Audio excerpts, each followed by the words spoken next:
Avant de répondre aux questions sur le Patreon et de prendre vos questions, je vais déjà repréciser, parce que là, ça va être la section qui va être mise en public sur YouTube, de repréciser aux personnes que, parce que des fois, on me laisse encore des messages, des commentaires sur YouTube, je n'y vais quasiment plus, et je ne réponds pour ainsi dire plus aux commentaires sur YouTube.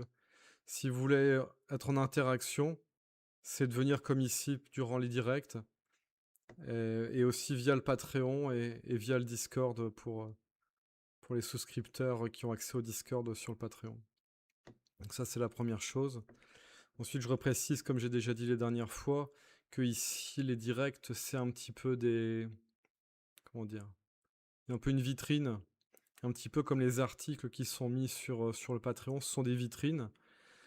Et le cœur de ce que je propose actuellement, ce sont les cours. Donc là, il y a des cours qui vont repartir en septembre. A priori, on a déjà 4 groupes d'environ une dizaine de personnes. Et ça, c'est le point central. Et donc ici, les articles que je sors sur le Patreon, c'est de la matière pour les cours. Et ici, c'est, on va dire, un plus. C'est en plus des cours pour ceux qui viennent aux cours. On fait un peu plus du généraliste, mais ici, c'est moins interactif, c'est moins intéressant que quand je discute avec les personnes dans les cours. Ce qui veut dire aussi ici qu'il y a des choses que je ne peux pas, dont je ne parle pas dans la version publique. Je parle un peu plus de certaines choses.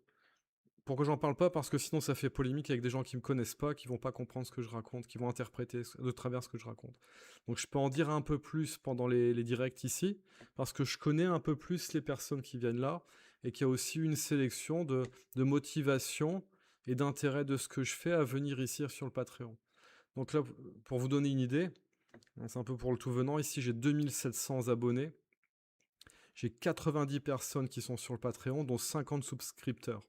Donc ici, il y en a presque tous les souscripteurs qui sont maintenant dans les cours. Mais vous voyez, voilà, il y a ce genre de décalage. C'est ce genre de décalage. Donc voilà, le cœur du sujet, ce sont les cours. En parallèle du travail je veux dire, de la guérison intérieure en individuel, où ici j'ai gardé un certain nombre de personnes que je suis depuis un moment. Pour toutes les nouvelles personnes, maintenant, c'est avec ma compagne Leslie. Et ce que j'ai expliqué aussi aux personnes qui étaient intéressées par les cours, c'était de faire au moins un rendez-vous avec Leslie pour comprendre qu'est-ce que c'est que la guérison intérieure. D'ailleurs, je vais peut-être pas revenir là-dessus. C'est-à-dire que l'enseignement lui-même, c'est qu'une seule partie. Les informations, c'est qu'une seule partie. Et là où je vois que certains sont limités, quand je dis tout le monde, hein, il y a même des enseignants, ils sont limités parce qu'ils font pas suffisamment de guérison intérieure. Ils sont trop focalisés sur l'enseignement, à eux enseigner, ou d'autres personnes sont trop focalisées sur aller essayer d'absorber des enseignements à droite à gauche. Mais le plus important, c'est de se guérir à l'intérieur. Parce que plus vous allez vous guérir, plus vos filtres vont se dissoudre et plus la conscience va pouvoir émerger.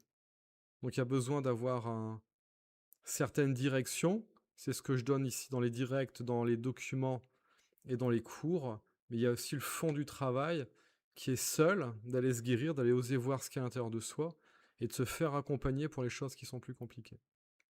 Voilà, je pense que j'ai un petit peu rebrossé le sujet. De toute façon, je vais le refaire régulièrement. Ah oui, si tant que j'y pense, donc pour ceux qui m'écoutent ici et qui vont participer au cours en septembre, certains m'ont déjà réglé les cours et m'ont prévenu par mail, je les en remercie. Certains n'ont pas encore réglé, je pense que ça va venir. Et là où j'ai un souci, c'est que j'ai quelqu'un qui m'a payé, mais le nom qui me paye, j'ai personne dans mon listing qui a ce nom-là. Or, si elle me paye, c'est que je lui ai envoyé un mail. Donc, s'il vous plaît, quand vous me réglez, envoyez-moi un message et surtout, si le nom que vous utilisez, le nom du compte pour payer, c'est pas le vôtre, dites-le moi parce que parfois aussi j'ai des pseudos et donc je ne sais pas avant les cours qui fait quoi. Donc voilà, donc là je donnerai pas le nom de la personne, mais il y a une personne qui m'a envoyé un mail il y a pas longtemps et je ne sais pas qui c'est. Je ne sais pas qui c'est du tout.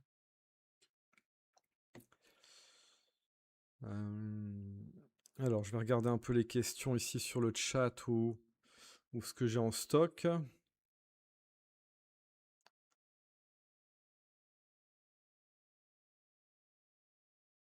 Ah.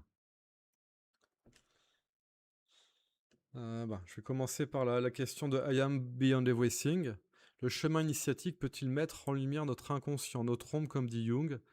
N'est-ce pas intéressant de faire le parallèle avec un travail psy? J'ai peur d'être dans un spiritual bypassing. Euh,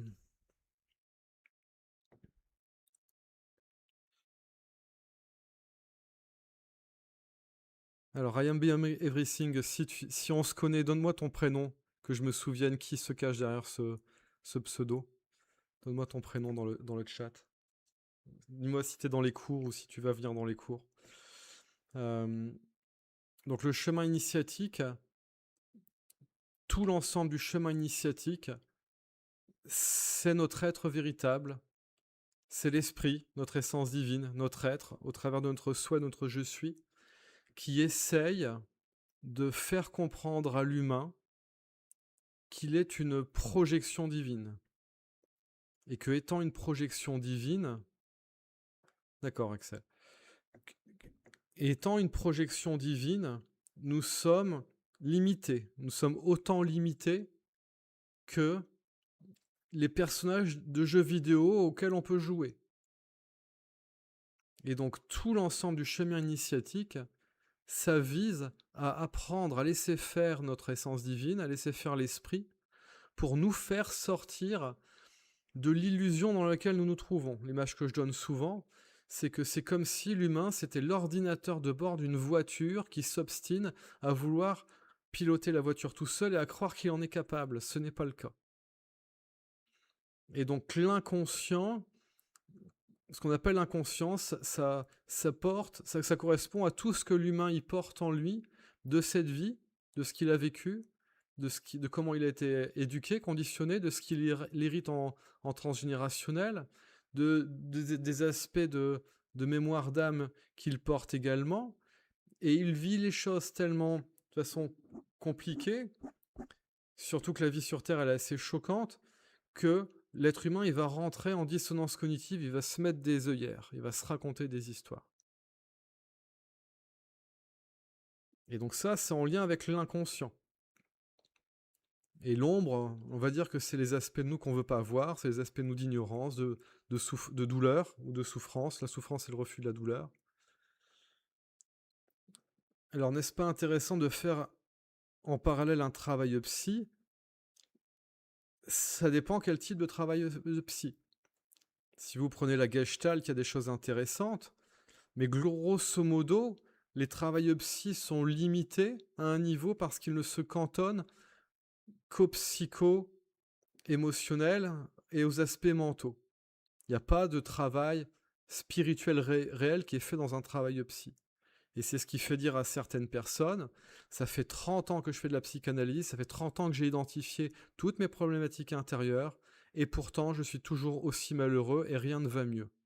Parce que comprendre, ressentir, c'est une partie du travail, mais après il faut aller guérir son humain, il faut aller guérir son âme.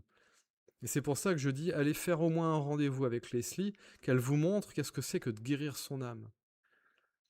Dans le plus proche dans les traditions que je connais, les traditions anciennes, c'est ce qu'on va appeler le chamanisme. Mais le chamanisme bien compris, c'est-à-dire que c'est l'initié qui, par sa clairvoyance, va aider la personne qui l'accompagne à aller voir sa propre obscurité. Et le travail de guérison intérieure, bien souvent, donc là, ceux qui ont déjà fait des rendez-vous avec moi, qui ont fait avec Leslie, nous, on vous fait faire du recouvrement d'âme, c'est-à-dire vos parties d'âme dissociées, on vous aide à les retrouver, vos parties assombries, à les mettre en lumière et à les réintégrer. Et que tous ceux qui ne font pas ça suffisamment, notamment dans tous les enseignants spirituels que j'ai pu contacter depuis au moins une dizaine d'années, ne le font pas suffisamment, donc ils n'ont pas assez d'estime et d'amour d'eux-mêmes, et ce qui fait que quand on va un petit peu jouer avec eux pour discuter, eh ben, ils sont dans leur armure, et leur armure elle a tendance à sonner creux, et ils le savent, et ils fuient. Et là on est dans du spiritual bypassing. Mais le spiritual bypassing, c'est surtout quelque chose qu'on observe après le basculement de l'éveil. On peut déjà avoir ça avant, mais le spiritual bypassing, c'est surtout après le basculement de l'éveil.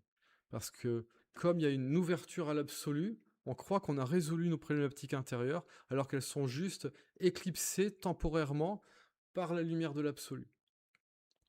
Et donc c'est une étape qui est normale, ça j'en parle dans l'article qui va sortir, je pense que je vais le mettre en ligne ce soir ou demain, qui est un article qui s'appelle comment ça s'appelle? Quand la spiritualité devient religion, où je parle de toutes ces choses-là. Et j'ai commencé aussi à parler des problématiques de pièges en lien avec l'éveil dans le spiritual bypassing, dans d'autres articles que j'ai sortis, notamment ici avec les 9 visages de l'éveil en lien avec l'énéagramme. Donc le spiritual bypassing, c'est le fait de se faire croire qu'on a résolu certaines problématiques alors que ce n'est pas le cas. Pour moi, c'est pas exactement la même chose que la fuite spirituelle. Parce que la fuite spirituelle, c'est de se mettre des œillères sur ses difficultés matérielles et d'aller se plonger dans le spirituel. Mais c'est pas dans les notions d'éveil. Donc les personnes consomment à outrance des vidéos de spiritualité ou des livres de spiritualité et se détournent vont mal comprendre l'Advaita, notamment avec le Néo-Advaita. Je ne suis personne, voilà. Ils vont se raconter des histoires en fuite spirituelle. Spiritual bypassing, pour moi, c'est quelque chose d'un peu plus subtil.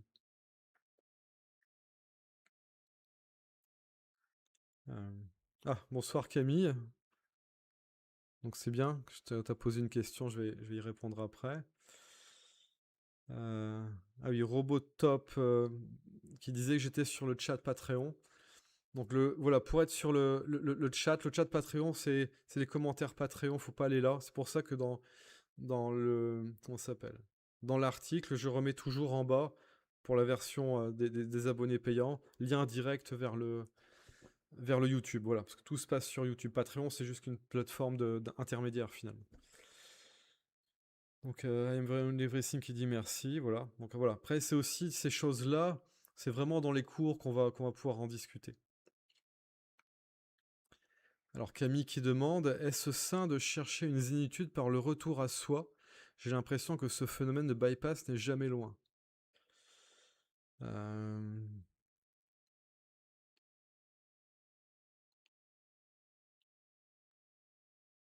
Le cheminement initiatique, euh, c'est progressivement, on lève les voiles qu'il y a sur l'inconscient, progressivement on enlève les œillères. Progressivement on enlève les manteaux, les armures qu'on porte pour se protéger. Donc ici, la vie sur Terre, la vie de l'ordinateur de bord de la voiture qu'est l'humain, dans un monde relativement chaotique, c'est compliqué. Et donc naturellement, on va essayer de rechercher de la paix dans ce monde chaotique.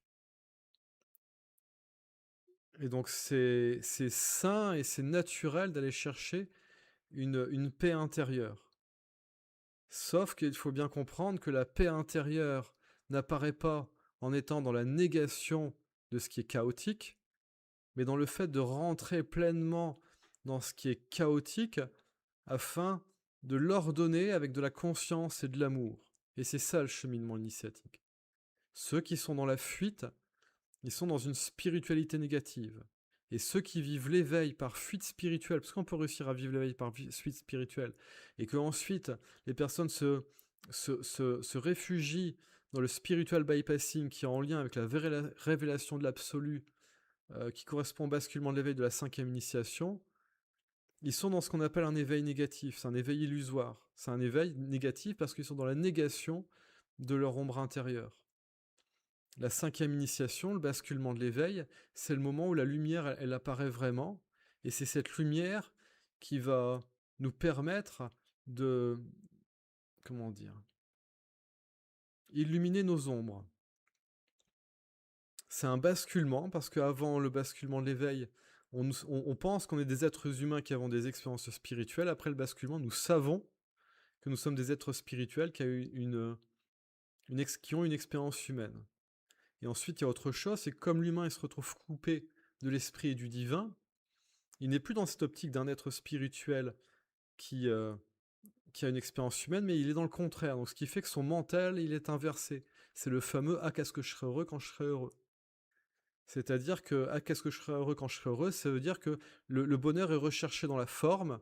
Ah, qu'est-ce que je serai heureux quand je serai en vacances? Qu'est-ce que je serai heureux quand j'aurai trouvé l'homme ou la femme de ma vie? Ah, qu'est-ce que je serai heureux quand? Mais en fait, c'est pas comme ça que ça fonctionne. Ah, oui, bonsoir Karl. Bonsoir Karl. C'est pas comme ça que ça fonctionne. Et c'est pour ça que certains expliquent qu'au moment du basculement de l'éveil, et certains l'appellent le renversement. Parce que c'est le moment où on est plus focalisé vers le spirituel, et c'est un moment où on repart dans l'autre sens. Mais on peut être dans cette optique-là et être dans un spiritual bypassing parce qu'on dit, ben, je suis un être spirituel, donc l'humain c'est secondaire, c'est accessoire, voire même, comme ils disent que la vie sur Terre c'est Maya, c'est illusoire, donc on n'en tient pas compte, quoi. C'est le karma, c'est illusoire, donc on le néglige. L'âme qui porte le karma, c'est pareil. Je suis le pur esprit.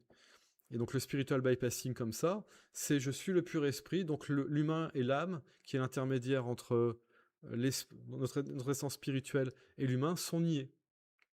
Et là c'est compliqué.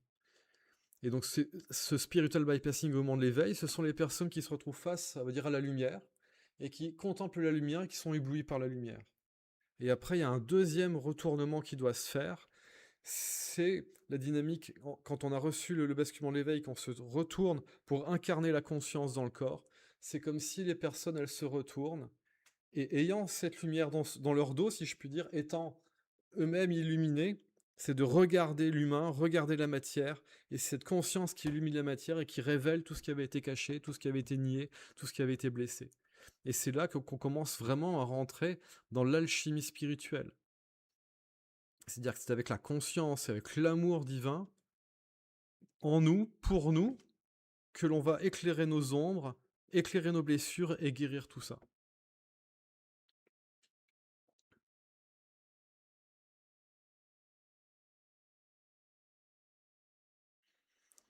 Donc Axel qui dit, le meilleur test ne serait pas d'aller plonger dans ce qui nous fait peur, voir si cela éveille des émotions enfouies. Oui, la théorie est bonne, dans la pratique, c'est beaucoup moins simple que ça en a l'air. Alors, Camille qui dit, ça me rassure, merci. Donc c'est beaucoup moins simple que ça en a l'air. Je connais des enseignants qui prônent des choses qui sont justes et qui n'arrivent pas à le faire eux-mêmes. Et que quand je vais les voir pour leur dire et si tu mettais en pratique ce que tu prônes, ils se sauvent en courant. Ça leur fait tellement peur. Parce qu'ils se sont construits une image d'eux-mêmes. Ils se sont construits une image d'eux-mêmes de par toutes les histoires qui se sont racontées, comme tous les humains font. J'ai fait la même chose. Ils se sont construits une image d'eux-mêmes avec un ego matériel.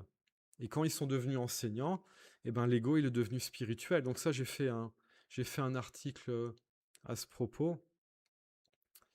Alors, je vais regarder comment je l'ai appelé cet article-là.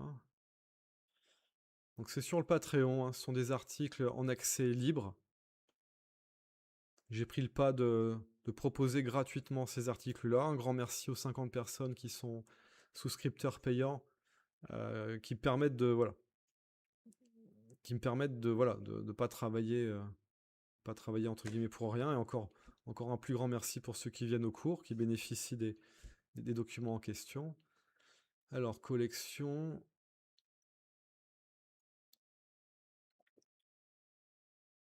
Donc voilà, donc ce dont je viens de parler, si ça veut bien apparaître.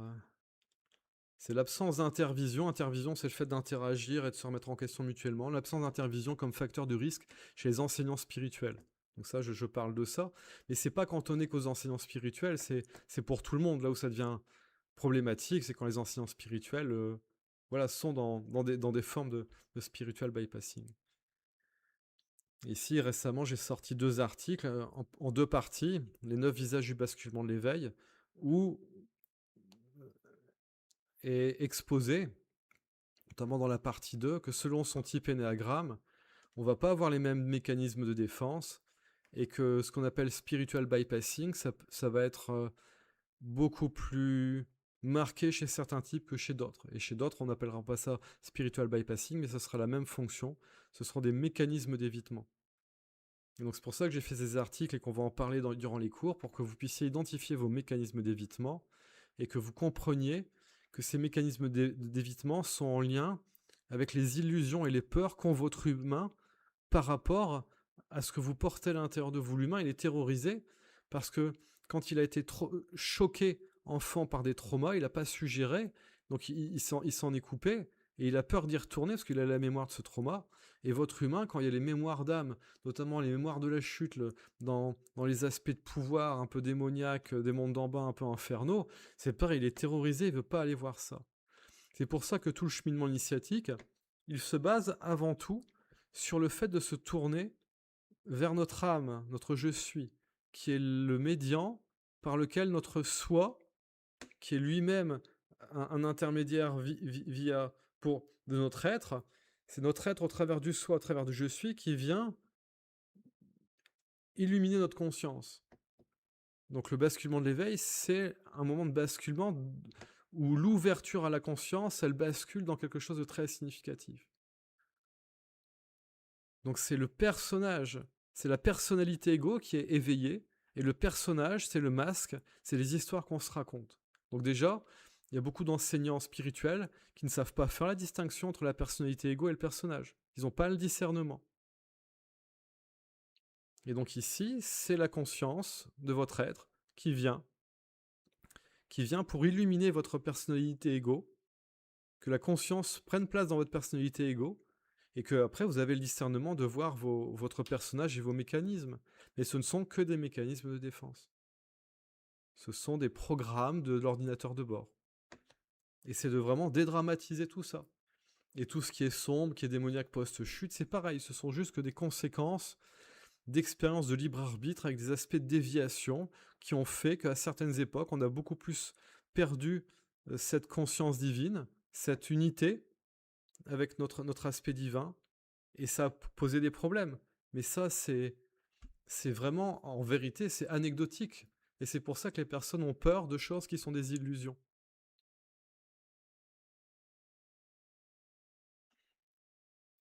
Donc il y a Karl qui demande affronter ses peurs, mieux vaut être accompagné, non? D'une certaine façon, oui. Une anecdote que je raconte souvent. On va dire 2 anecdotes. Je suis en train de me coucher, ça c'était il y a 10-15 ans, et je sens une présence sombre à côté de moi dans le lit. Waouh! Et là, je demande à l'intérieur, là, j'ai besoin d'aide. À cette époque-là, j'avais encore cette conscience, entre guillemets, des guides, mais en fait, les guides, c'est nos aspects de lumière. Donc, je demande, j'ai besoin d'un coup de main, et ça me dit, n'aie pas peur. Donc là, j'ai un soutien intérieur, n'aie pas peur. Elle représente, cet aspect sombre est là pour t'aider, ça représente quelque chose en toi. Ah bon. Je me tourne vers cet aspect sombre, je lui demande, montre-moi, qu'est-ce que tu représentes? Il me montre, j'ai la prise de conscience, et juste après, il s'en va. Une autre fois, là, c'était plus tard, quelques années plus tard, et rebelote, je suis dans mon lit, et là, je sens un truc lugubre, ténébreux à côté de moi, et ça... Qu'est-ce que c'est que ce truc? Tout de suite, j'envoie un message à la personne qui m'accompagne depuis 10 ans, il y a un truc à côté de moi, qu'est-ce que c'est? Alors, par SMS, il rigole, il dit, t'inquiète pas, c'est une partie de toi que tu dois mettre en lumière. Vas-y, tu le répares, tu le mets en lumière, tu vas voir, ça va s'arranger. Et c'était vraiment, voilà, indescriptible, ténébreux, voilà. Je répare avec le divin en moi, je le répare. Et c'est devenu magnifique, c'est devenu angélique, ça s'est complètement résorbé. Et donc lui, il m'a aidé à ne pas avoir peur de mon ombre. Et ce jour-là, c'est pour ça que je raconte l'anecdote, j'ai compris que tout ce qui est sombre en nous, tout ce qui est blessé, tout ce qui est en lien avec nos peurs, nos terreurs, ce sont des aspects qui sont dissociés de l'amour infini et de la conscience. Et quand c'est comme ça, ils deviennent sombres, ils prennent une apparence qui est monstrueuse. Mais c'est un petit peu comme quand je reviens de vacances et que j'arrive dans mon évier et que je vois l'éponge qui est complètement séchée, et ben je la remets sous l'eau et elle regonfle. Donc nos aspects sombres, c'est juste des aspects desséchés. Et quand on remet de la conscience, de la lumière, de l'amour, et ça reprend une forme saine. Donc déjà de savoir ça, ça va vous permettre de faire face à certaines peurs en vous. Et après, effectivement, c'est bien de se faire accompagner pour des choses un peu plus compliquées. De faire du cas par cas. Voilà, là, on rentre dans l'importance de... Comment ça s'appelle? De l'accompagnement individuel. Mais bon, je fais un petit peu ça aussi dans les cours. Ça permet d'aider les personnes pendant le cours pour qu'elles vivent bien le cours. Et en même temps, ça montre... voilà, c'est un peu une leçon qui est montrée pour les autres. Parce que voilà, on a tous les mêmes choses à l'intérieur de nous. Voilà, donc par rapport au sombre à l'intérieur de vous, il y a des choses à comprendre. Donc ça, j'ai déjà dit, mais je vais répéter. Tant que vous n'avez pas peur, ça ne peut rien vous faire. Mais dès que vous commencez à avoir peur, votre foi, elle chute, vos protections tombent, et que comme derrière la peur engendre de la colère pour se protéger, généralement, on a tendance à attaquer ce qui nous fait peur. Et si on attaque quelque chose de sombre qui nous fait peur, il va riposter. Et si vous n'avez pas peur, ça ne peut rien vous faire. Ça ne peut rien vous faire. Et après, au niveau des entités, c'est de savoir que nous, ici, on est dans des corps qui sont petits. Et que plus une âme, elle est ancienne, plus elle est grande. Donc ici, nous sommes dans des corps microscopiques. Donc en fait, une blague que je faisais à une époque, c'est que je disais aux personnes, si l'entité que vous voyez est moins grande que la taille d'une maison, n'ayez pas peur, c'est une petite entité. Et quand je parle des marionnettistes, ils sont absolument colossaux. Dans la sixième dimension, la taille est colossale, septième dimension, c'est encore plus. En cinquième, bon, c'est des tailles un peu plus modestes, et nous ici on est en quatrième, on est tout petit. On est tout petit.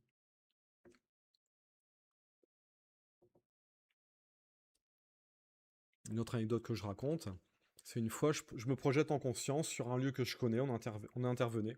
Donc je me projette là, directement, pas de sortie de corps, c'est ce que j'ai déjà expliqué. À un moment, on accède à la capacité de se projeter directement. Donc je me projette, j'y vais, et là je tombe sur une entité, je la vois, vraiment peur, je me rebarre. Et je dis bon, on va pas rester sur un échec, je vais y retourner, mais je vais activer les aspects de lumière. Je me reprojette, je retourne au même endroit, je me retrouve face à l'entité, et là je vois l'entité qui ouvre ses yeux comme ça, et je vois que c'est elle qui a peur, et c'est elle qui se barre. Elle a eu peur de quoi? Elle a eu peur de la lumière que j'émanais. Elle a eu peur de la lumière que j'émanais. Alors que moi, la première fois quand j'y suis allé, j'ai eu peur de la ténèbre qu'elle émanait. Donc là, il y a Atis qui dit: quand je sens une présence lugubre, je me ressens, je ne sais pas, je ne vais pas voir. Et donc c'est en écho avec ce que disait I Am Beyond Everything. Le meilleur test ne serait-il pas d'aller plonger dans ce qui nous fait peur, voir si le éveil des émotions enfouies. Il y a des choses, c'est trop compliqué pour aller voir. Donc il faut guérir petit à petit tout ce qui est à notre portée, et plus ça va, plus on va racler, plus c'est les couches de l'oignon qu'on enlève, et plus on va racler le fond de comment ça s'appelle? Le fond de la casserole. Plus vous allez guérir, plus vous allez réintégrer des aspects de vous mis en lumière, plus votre estime de vous-même et votre amour vont grandir, et plus votre lumière intérieure et donc votre conscience va se développer, et plus vous aurez le courage, la foi, l'amour et la lucidité pour aller voir ces aspects compliqués. Bonsoir Stéphane. Mais tout ça, j'en reparlerai durant les cours. Voilà, ici, je ne peux faire que survoler. Vous donner déjà quelques pistes, mais si vous voulez approfondir les pistes, c'est vraiment en discutant les uns avec les autres. Ici, dans les directs, si j'ai 20-30 personnes, ou 50 ou que sais-je, c'est un peu compliqué. Donc, voilà. Pour l'instant, je fais comme ça, et c'est pour ça aussi que j'ai doublé le nombre de cours ici à la rentrée, et que je vais diminuer le nombre de directs, quoi.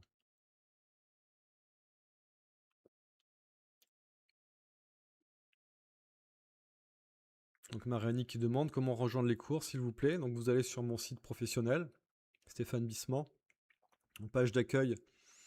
Vous allez avoir une explication de comment ça va fonctionner. C'est de m'envoyer un mail.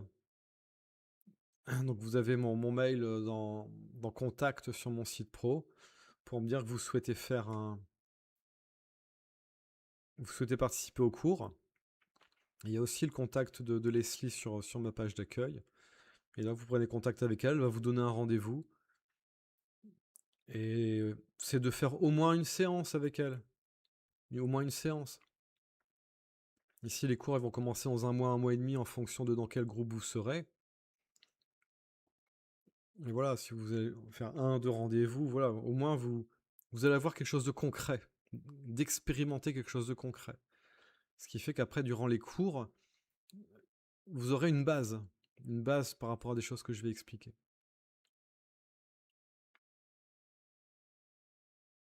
C'est pas qu'il faut prendre un rendez-vous avec elle, c'est que je conseille vivement d'en faire au moins un pour voir ce qui se passe avant de commencer les cours.